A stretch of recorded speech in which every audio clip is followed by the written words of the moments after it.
বুধবার সন্ধ্যায় কাতারের প্রধানমন্ত্রী শেখ মোহাম্মদ বিন আব্দুল রহমান বিন জসিম আল থানি দোহায় ইসরায়েল ও হামাসের মধ্যে যুদ্ধবিরতি চুক্তির আনুষ্ঠানিক ঘোষণা দেন। পরে মার্কিন প্রেসিডেন্ট জো বাইডেন আলাদাভাবে যুদ্ধবিরতির কথা নিশ্চিত করেছেন।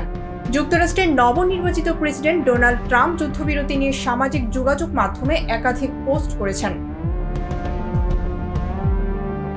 আর অন্যদিকে ফিলিস্তিনের গাজা উপত্যকায় যুদ্ধবিরতি চুক্তি নিয়ে ভোটের আয়োজন পিছিয়ে দিয়েছে ইসরায়েলের মন্ত্রিসভা। ফিলিস্তিনি স্বাধীনতাকামী সংগঠন হামাস সব শর্তে রাজি না হওয়া পর্যন্ত এই ভোট হবে না। তেল আবিবের অভিযোগ, হামাস শেষ মুহূর্তে চুক্তিতে কিছু নতুন বিষয় যুক্ত করতে চাইছে। সংবাদ মাধ্যম বিবিসি এক প্রতিবেদনে এই তথ্য জানিয়েছে। বৃহস্পতিবার সকালে যুদ্ধবিরতি চুক্তি নিয়ে ইসরায়েলের মন্ত্রিসভায় ভোট হওয়ার কথা ছিল, কিন্তু ভোটের কয়েক ঘন্টা আগে দেশটির প্রধানমন্ত্রী বেনিয়ামিন নেতানিয়াহু জানান ভোট স্থগিত করা হয়েছে।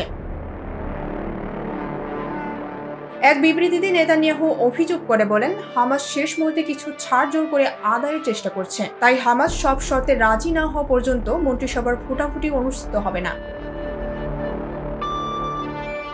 ইসরায়েল ও হামাসের মধ্যে দীর্ঘ 15 মাস ধরে চলা এই যুদ্ধ অবসানে মূল মধ্যস্থতাকারী ছিল যুক্তরাষ্ট্র, কাতার ও মিশর। আগামী রোববার থেকে যুদ্ধবিরতি চুক্তি কার্যকর হওয়ার কথা রয়েছে।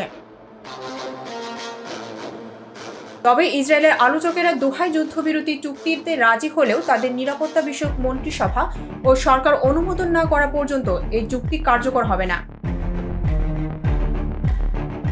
এদিকে নেতানিয়াহুর ঘোষণার পর মার্কিন পররাষ্ট্রমন্ত্রী অ্যান্টনি ব্লিংকেন বলেছেন, সম্পূর্ণ করা হয়নি এমন একটি অংশ যুক্ত করা হয়েছে। তারপরও পরিকল্পনা অনুযায়ী রোববার থেকে যুদ্ধবিরতি চুক্তি কার্যকর হওয়ার ব্যাপারে আত্মবিশ্বাসী তিনি। ডেস্ক রিপোর্ট, ভোরের পাতা।